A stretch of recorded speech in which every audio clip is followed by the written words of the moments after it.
driving now and I am HOA here. So, abang-abangan nyo yung mga view na ipapakita namin doon. At kung hindi nyo ako naririnig, pasensya na, nasa labas kami.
Ito naman guys yung rocky road natin na tukoy dito sa mga nakapunta na dito sa Lambingan.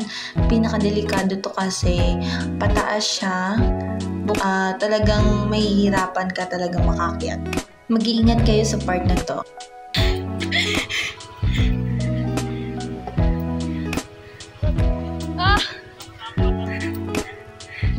Ayan, kasama ko. Ayan. Juro nyo.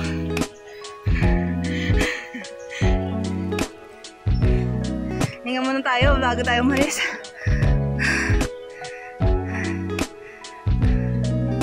Yay! Yung isa kong kasama dyan, oh! 1, 2, 3. Kung nagbabala kayong pumunta dito sa Lambingan Hills, try to accommodate their page, Lambingan Hills Official. Habang busy naman kami sa pag-aayos ng tent, ito naman yung mga rates nila kung nagtatanong kayo.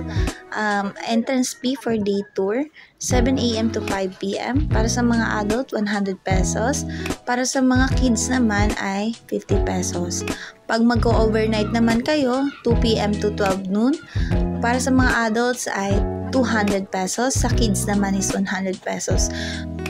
Regarding naman sa mga mapagstayan nyo, mapagtutulugan nyo, pwede kayong magdala ng sarili nyong tent kagaya namin. Kaso nga lang, meron kayong tent pitching fee. So, 50 pesos yung tent pitching fee nyo.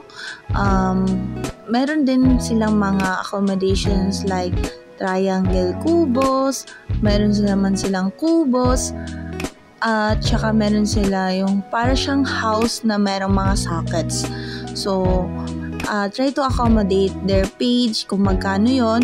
Kasi sa amin, in our case, nagdala kami ng sarili naming tent kasi gusto namin makatipid. Kung kayo ay katulad namin na may dalang motor, meron naman silang parking. May fee nga lang na 20 pesos for day tour and for overnight naman is 40 pesos. So guys, depends naman sa inyo yon kung gusto nyo magstay ng longer sa Lambingan Hills.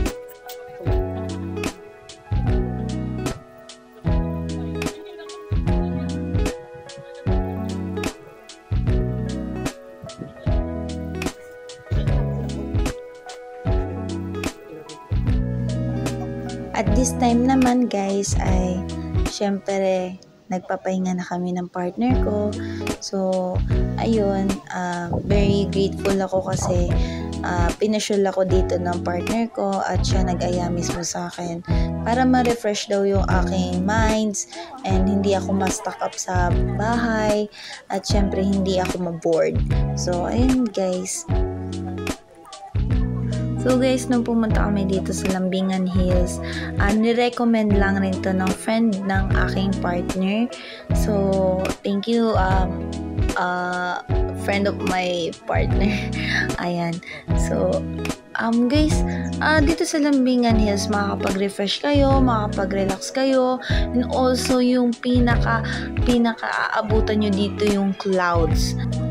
Kung makikita nyo guys, nag-uusap kami ng partner ko kasi na-enjoy namin yung view, yung sobrang sarap ng hangin sa taas at syempre kumakain kami.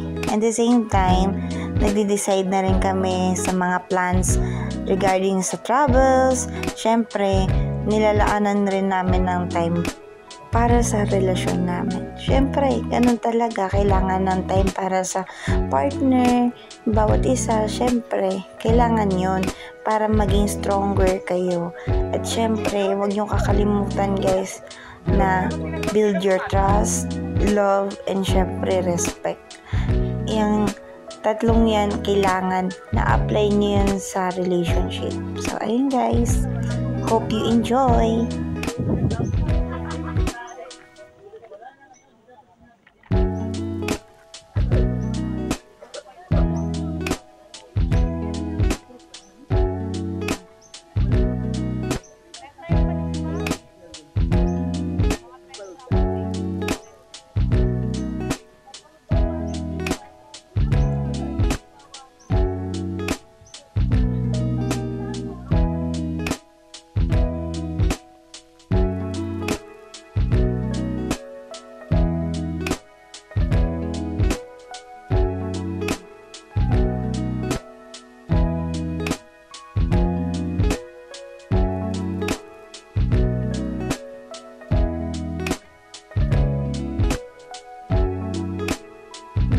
So guys, gusto ko ipakilala sa inyo yung great man na partner ko ngayon. Ayan, si Jovel.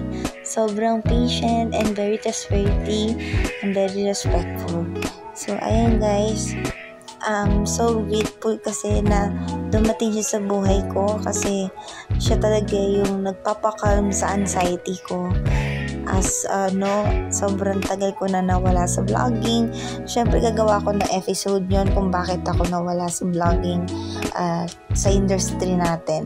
So ito, I'm coming back para naman meron kayong update regarding sa akin. I'm very grateful guys na dumating siya sa buhay ko kasi nung panahon na wala siya sa buhay ko, parang napapariwala na ako and everything. At talagang zandigan ko noon, sarili ko lang, mismo magulang ko, hindi ko makausap kasi natatakot ako na makita nila na failure ako. Ayan, at nandyan siya palagi sa akin.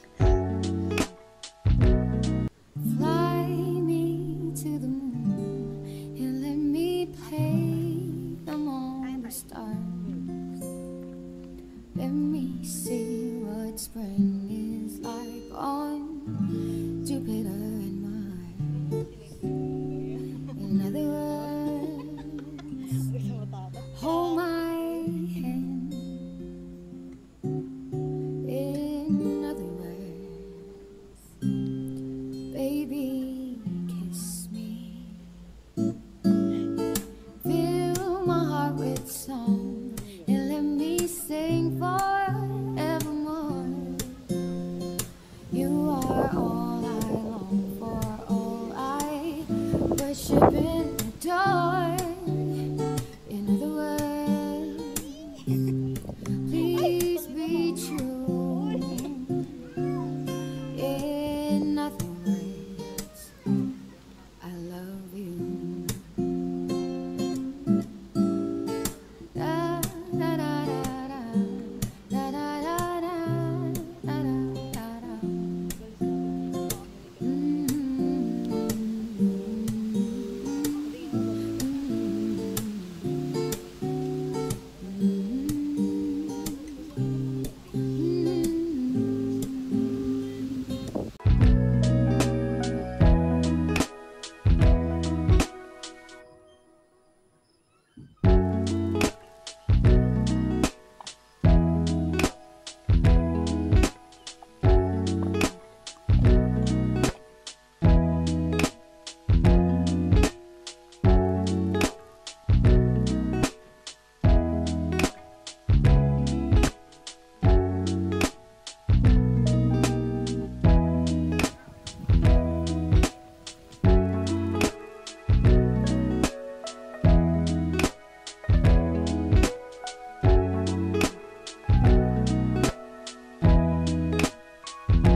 Good morning, Tanay.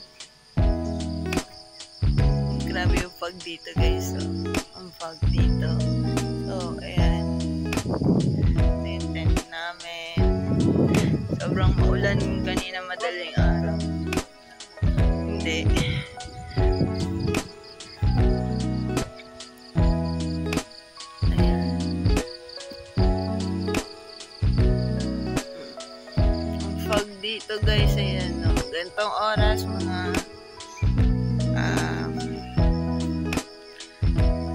5:26 na umaga. So, may nag-tent kaninang gabi.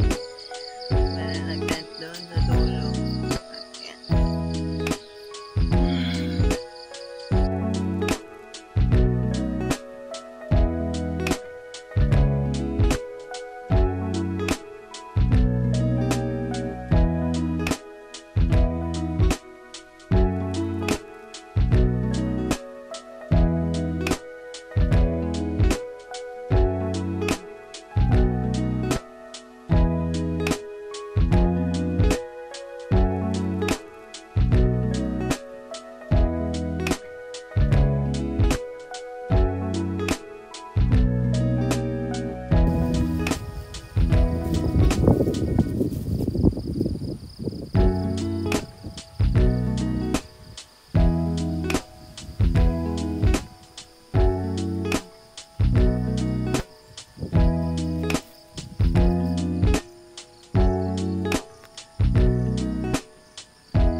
So guys, pauwi na kami. Uwi na kami. Ayan. Uwi na kami. So, ito yung ano, madulas yung dadaanan guys. Pag maulan talaga, kasi sobrang maulan dito, yung hangin habagat nandito. So, pagdating naman sa grounds, mainit-init naman na doon. So, ito yung daanan. Nakikita nyo. Very rocky road.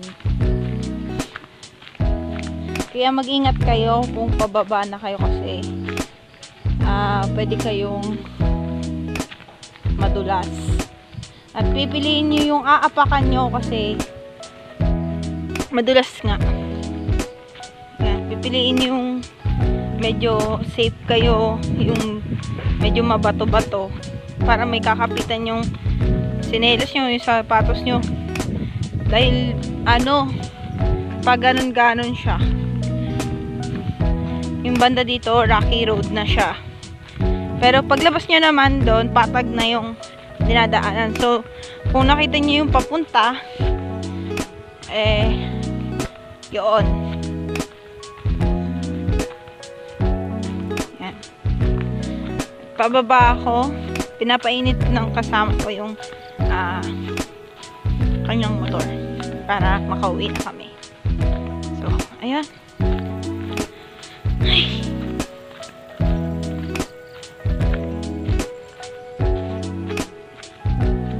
Yan, ito guys, madulas na madulas dito. Kahit nung pagpunta ko, sobrang hirap makaakyat dito kasi pataas siya. So, ayun, nakikita nyo yan. And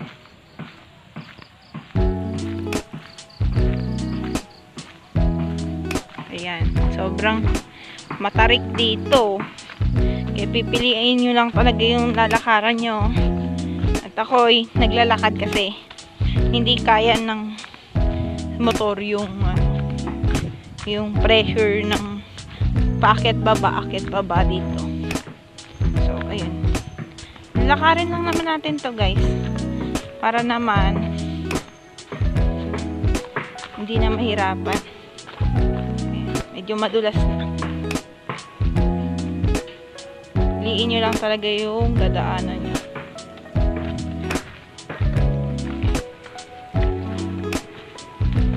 Very nag-iingat ako kasi ayoko madulas.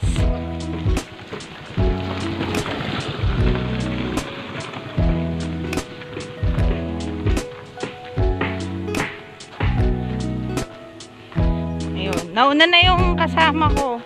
Kasi nga hindi niya kaya na nandun. Sasakay ako kasi mataas yung pressure.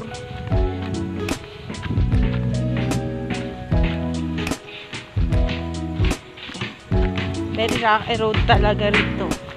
Kaya mag-iingat kayo kung pupunta kayo dito sa Lambingan.